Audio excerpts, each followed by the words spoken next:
And we are live. Thank you. Hello, everyone, and welcome back to another Mufasa's Daily Book Reading at Noon. Today, we're reading from the fourth chapter entitled I Want It Now. I'm Mpho Mokoena, and I'm your reader for today. And just to give you a little insight on what happened in yesterday's chapter was that Richard went saw Bruce, okay, for a coaching session, and his staff were in the midst of a war in the reception area, and Richard lost his one of his biggest accounts, and so but is just still determined to work on his company, O'Connell. So I read something yesterday from the the third chapter, which was entitled "Just Give It 6 months," and this is where Richard makes the commitment to give it 6 months, give his company 6 months to just have a turnaround, right? So I just wanted to read something before we get into our 10 minutes for the daily reading um, on this page, which I think is just really fantastic. Um, okay, it reads, as we continued, we considered both outcomes that might occur at the end of the next 6 months. In doing this, I'd provided Richard with an energetic safety net to calm his fears and tweak his courage. He seemed to hesitate. Can you really save this company? He asked, lobbing his most consuming question in my direction. Anything's possible, I allowed. But as you know, it's not just me who's going to make this happen. I'll do everything I can. Richard, you'll have to do the same.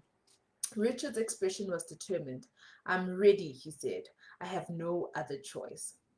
I was ready to let this last remark when it slide for the moment. When it comes to bacon and eggs, the chicken is involved, but the pig is committed, I said. Richard laughed at my delivery of the joke and took this as a good sign. I pressed further. Okay then, on a scale of 1 to 10, the chicken's effort being 1 and the pig's involvement a 10, where are you? Richard chuckled again, falling silent as he pondered his response. He'd originally said I was his last resort.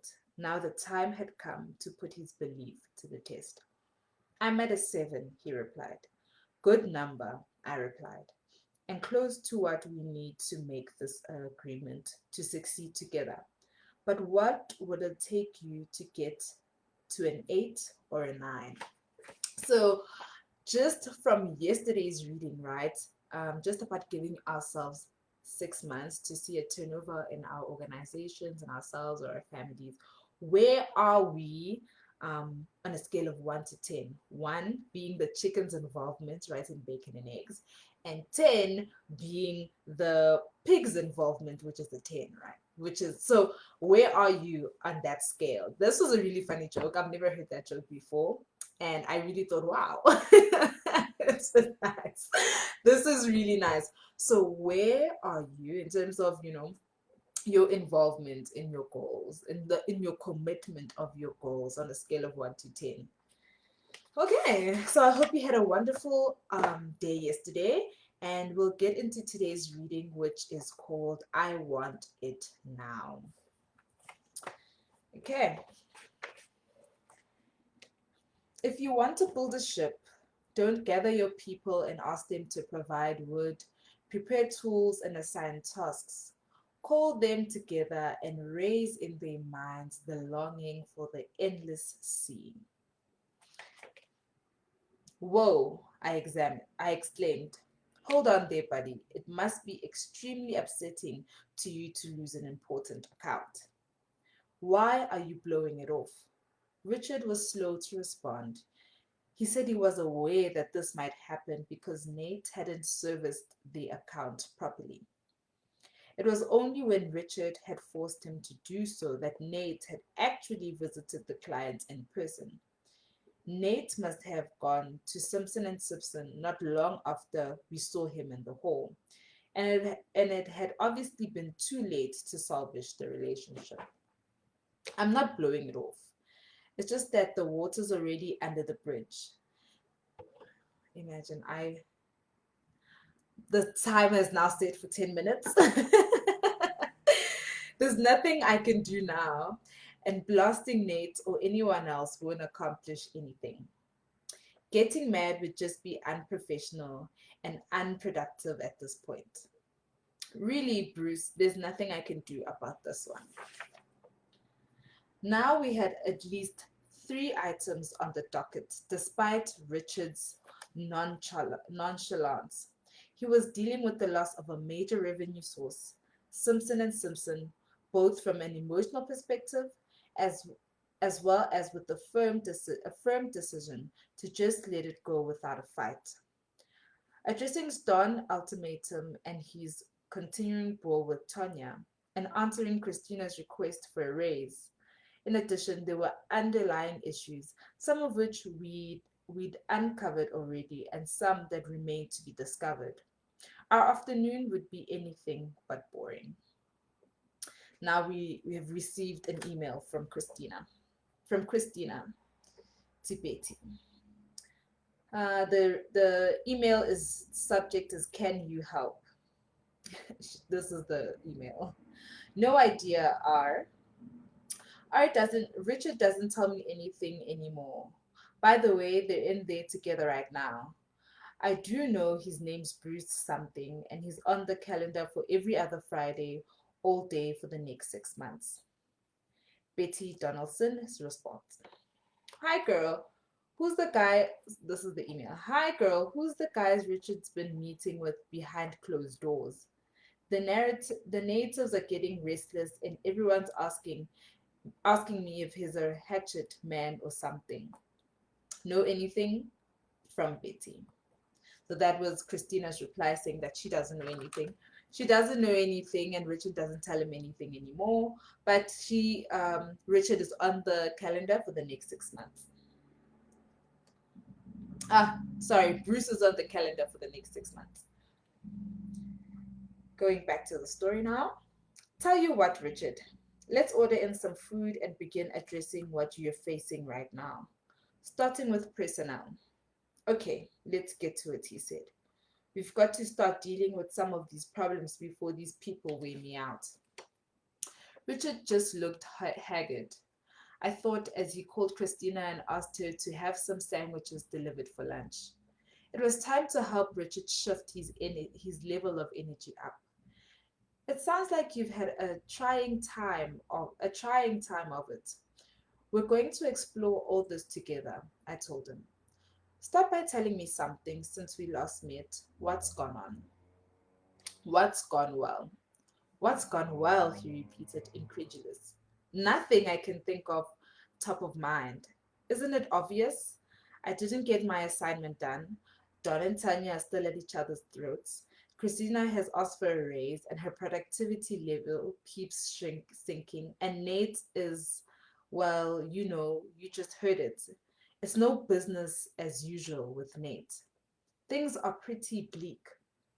I can understand why you feel that way, I said, but I'd like you to dig a bit deeper and see what you can come up with. Richard looked puzzled, but he responded. The only thing that had gone well was some in-depth thinking he had done about the ideas we discussed in our first session. Although he hadn't had a chance to put much into practice yet, he wasn't so sure anything could save his company. But he had decided that working with me truly was his best course. If the ship goes down, so be it. I'm the captain. I'm staying on board with you no matter how rough the seas may get. I had no fear of sinking in the storm. However, that didn't mean his ship couldn't go down. Only that I wouldn't be on it if it did. In other words, we were figuratively on two different ships for his own sake. He'd be wise to get on board with me. Yet, he chose not to complete his assignment. even though it was quickly becoming do or die, both for Richard and his company. One thing was clear: it would take both of us to create this miracle. By the end of the session, I needed to be convinced of his full commitment to the process, or I'd be gone. I wasn't interested in wasting his time or mine. It was too early for that conversation, though. First, I addressed the noticeable energy shift. Good for you, Richard. Considering what you're up against, that's a potent statement. It was indeed a positive sign, evidence of level 3 energy. Richard was demonstrating the beginning of accepting some responsibility for what was happening in his life and career. Although he was still imagining himself at the whim of the waters too, in the spirit of cooperation, I asked where he would like to begin tackling our Personnel agenda. Well, why not start at the front door? Christina. She's been giving me weird looks all this morning, and her work has gotten significantly worse in the past 2 weeks. What am I going to do with her? If I cut her loose, I might save myself some money, but again, I let Richard know that I understood what he was saying about money and layoffs, and I assured him we would pursue that course if it became necessary. I told him, however, that Christina was an excellent person to work with on some of the core energy coaching processes. He could begin to practice one of the skills of a conscious leader. Well, okay, Chief, he said. Except today, I don't think I could even lead a horse to water. Forget about making her drink. All right, I told him. But this experiment could give you some short term proof of long term potential. At my mention of proof, Richard inched forward. Let's give it a go, he said. We both knew he would be more enthused if he believed there was a genuine chance that the system I was proposing might work. So I asked him about Christina and how he handled the situation when she asked for her raise. His response wasn't surprising. Hoping to buy some time, he simply told her that he could give her an answer as soon as he could. Our lunch arrived, and while we ate, I learned that Christina had been with O'Connell Consulting for 10 years. Even though her official job title was administrative assistant, her potential value to the company was far greater. In fact, she probably knew more about O'Connell Consulting's inner workings than anyone other than Richard himself. As Richard saw it, the information at her command could also pose a problem. He feared that she might know too much and felt pressured to give her the raise. If he chose not to, and particularly if he fired her because she had the goods on him, he worried she might reveal them. That piqued my interest. What goods? I asked. His answer was ambiguous, so I asked some direct questions. It quickly became obvious that Christina had nothing on Richard that could make the company vulnerable. His real worry was more down to earth.